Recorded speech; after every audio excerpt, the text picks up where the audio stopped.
Oh, I'm gone, my friend. Won't you tell me the answers again? My heart bleeds red, but there's no point in telling me why. No point in telling me why. Oh, can't seem to challenge any thought that leaves my mind. Guess my receiver damage is all I hear are thoughts like mine. Oh, I can't help it. I'm just selfish to the core, upon self-reflection. All right, we made it. The boat ride was pretty quick. It was like an hour and 30 minutes and there was a ton of dolphins. Now we're gonna start the hike. I'm gonna take my time. These guys are lightning fast, I'm sure. So they both decided to bring extra bags and wear it like pregnant women. So I couldn't fit all the water. Yeah, that's the thing. 3 Like gallons of water. Literally, look how much water. And this is like totally necessary too. You're like a Blastoise right now. All right, let's get started. My friends and I are spending 2 nights on Santa Cruz Island, just 32 miles away from the mainland of California.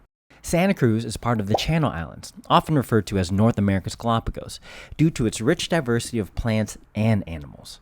I've always wanted to explore these islands, specifically for the Channel Islands fox, an animal brought back from the brink of extinction. If there's one goal I have for this weekend, it's to find a fox. It is quite the climb to come up here. We're starting at sea level, and let me see how high I've climbed so far. 577 feet elevation gain. It's just like the beginning. It's good. Getting the legs pumping. I already noticed a lot of cool vegetation. What's cool about the Channel Islands is it is basically a slice of California. And there's a lot of plants I recognize. I've seen coyote bush, there's been some oak trees, but I've also seen some plants I haven't recognized. Like this one that kind of looks like a, I don't know, like a Brussels sprout. I'm gonna have to figure out what that is.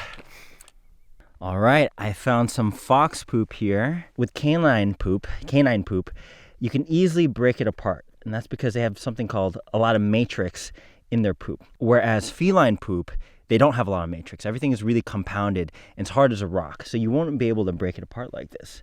So I know this is a canine and it has to be fox. And foxes eat the mice here, the deer mice, they eat lizards, they eat birds if they can catch them, insects, a lot of small things, and even sometimes berries and plant material. And you can see that there is some plant material here. So we get a lot of signs of foxes, but we are not seeing anything yet. Oh, wow. Ton of seeds in here. It's a berry buffet. It's like a smoothie. I don't know what these foxes are eating.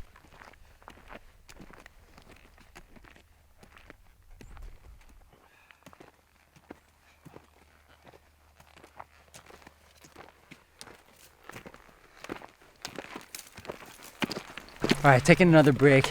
I noticed this tree has a lot of moss on it. What this tells me is that this island probably gets a lot of moisture in the air. And that's because moss are a non-vascular plant. Vascular means veins, right? So we have a vascular system.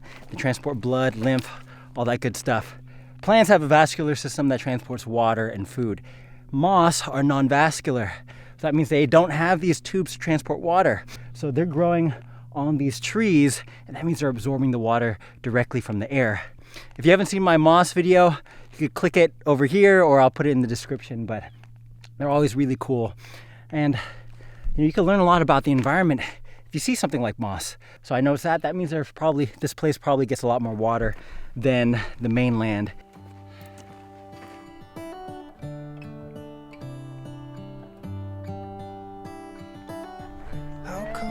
Look at these schmucks already here enjoying their meals. So far away, show us where we are. What makes the sun go to sleep every night, and what's it dreaming of? I wonder.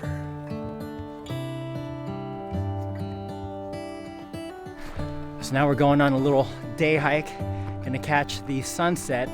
Look at the view behind me, so beautiful. One of our friends right there. finally made it to the top and we found this cool water tower. We're gonna climb it, get a nice view of the sunset. Why does the rain always keep on pouring down when it's gray outside? It really makes me wonder. On the water tower. Oh, Yeah, it makes me look wonder. at this 360 view. It really makes me wonder. That is so cool. Ooh, I wonder. Look at that beautiful orange glow. Definitely found the sunset spot. How come the trees gets undressed when it's cold? And don't they miss the leaves they left behind? Could it be to make the ground shine like gold until winter comes? Until winter comes. Until winter comes. It really makes me wonder.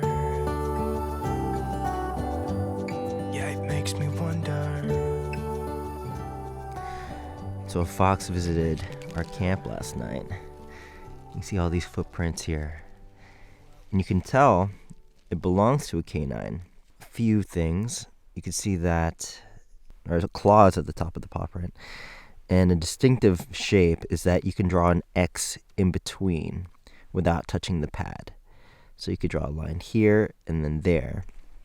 Cats, you can't do that. Cats are in the shape of a D. Good morning, everybody. So we got up, we were visited by a fox that we didn't see. Got some coffee, had some breakfast, and now we're going on a hike to China Harbor, which is gonna be, how many miles round? 8 or 9 miles round trip. It's gonna be strenuous, but hopefully we're gonna see some cool stuff on the way. Look at that.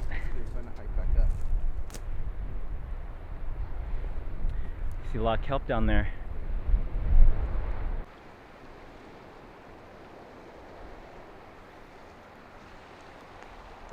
All right, finished lunch. Now I'm gonna go check out the beach. There's a lot of rocks.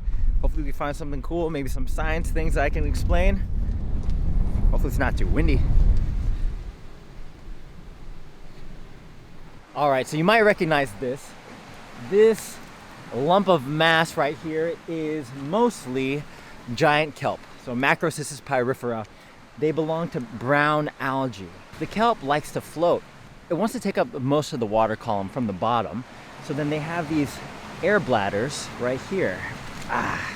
Okay, and they're filled with air. You could pop them up. They are not considered plants, they are algae, but they do photosynthesize. So that means their anatomy is not going to be exactly the same as plants. So what you would think is roots down here, those aren't roots. Plants have roots so they can get nutrients from the soil. The nutrients that these guys are taking are in the water. So these are called holdfasts, and its purpose is to anchor the kelp down to the ground. And that's because these guys like to live in the intertidal zone. If they're too deep in the water column, they're gonna have a hard time photosynthesizing. If they're in the intertidal zone, that means there's a lot of wave action. So you wanna make sure that they're holding on to a lot of hard substrate. That's why right here, you can see this one's still holding on to a rock. Really cool, really cool. These guys are edible, so I could chew on that. They're a little slimy. Oh, look at this. What a find. These, oh no, and they're still alive. These are gooseneck barnacles. Believe it or not, barnacles are actually arthropods. So they're related to bugs, crustaceans. I believe they're part of, what is it, order Ceropedia. What you would think is like their mouth feeding, it's actually their feet. They use their feet as filters to filter out the water, and they bring it to their mouths.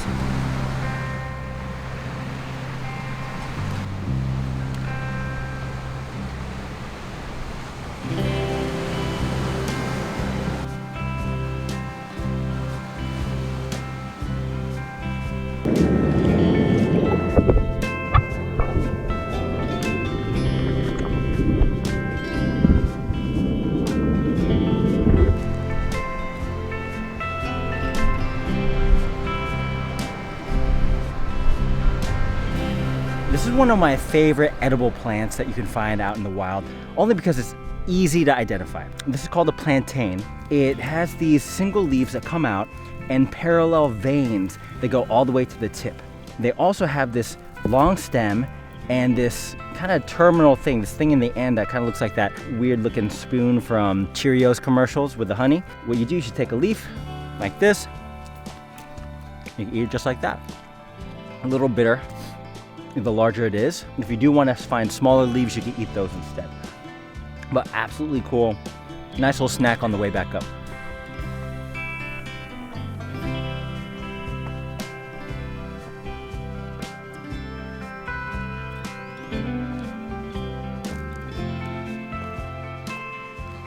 All right, so Dom thinks he saw a fox. Oh no, it's right there. It's right there.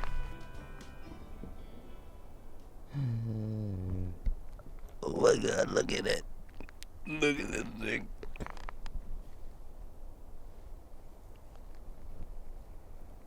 Oh my God.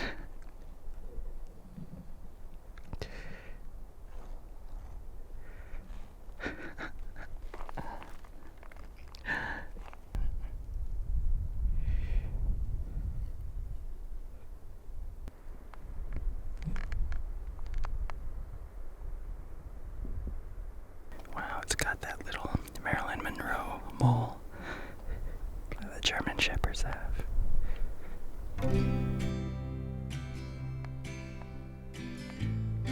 Oh my God, guys, that was the cutest little thing I've ever seen in my life. It was fluffy, it was small, it's just like a little dog, and it wasn't even bothered by us. It was so cute. It got really close. You see that? It basically made the whole trip for me. And I think we're gonna see even more tomorrow when we get to the Nature Conservancy area, but oh my God, so cool.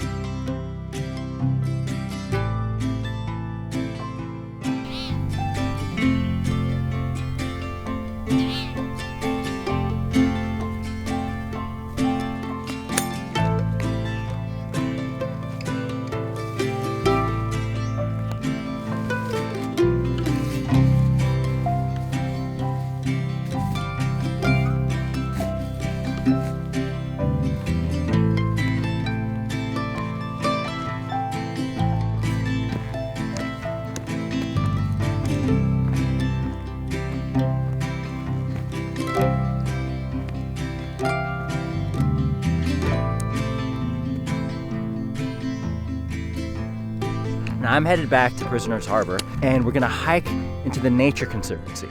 So if you didn't know about the island, yes, these islands are a national park, Channel Islands National Park, but only 15%, it's either 15 or 25% of Santa Cruz Island is a national park. The rest is part of the Nature Conservancy, and people aren't allowed to go there unless you have a permit and a guide. But what's great about that area is they have more native species there. It's less disturbed by people, and I'm fingers crossed we get to see more foxes over there. As much as I loved that one yesterday, I want to see them all. I'm addicted. Okay, I found another fox. I'm gonna try to get somewhat close, but I want you to see it. It's so pretty. Restoring the Channel Island fox is one of humankind's most successful conservation projects. At one point, less than 100 foxes were left on the islands, all thanks to an insecticide called DDT, bald eagles, golden eagles, and feral pigs. It's actually a crazy story I don't have time to talk about in this video, but due to the dedication of conservationists and scientists, the island fox population has grown over 2,000 and is officially off the endangered species list. If you want me to make a separate video on the history of the fox, let me know down in the comments. Maybe.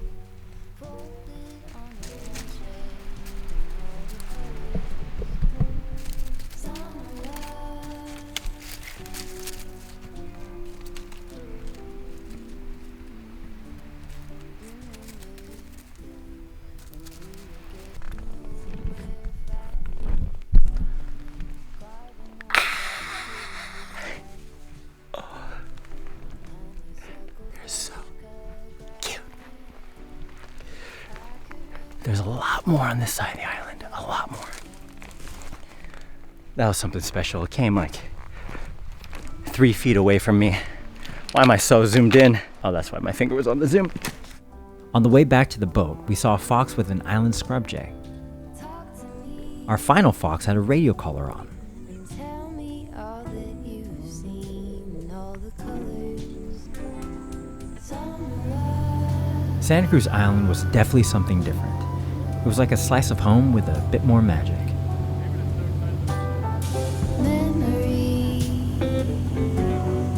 washed in every shade of green and all the colors. Summer love.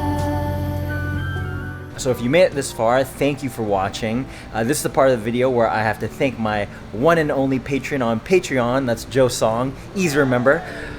So thank you for your support. I really appreciate it. And if you're watching and you would like to support my channel and support me, go check out my Patreon. The link's gonna be in the description. I post extra content on there, and yeah, hope to see you there. Have a nice day.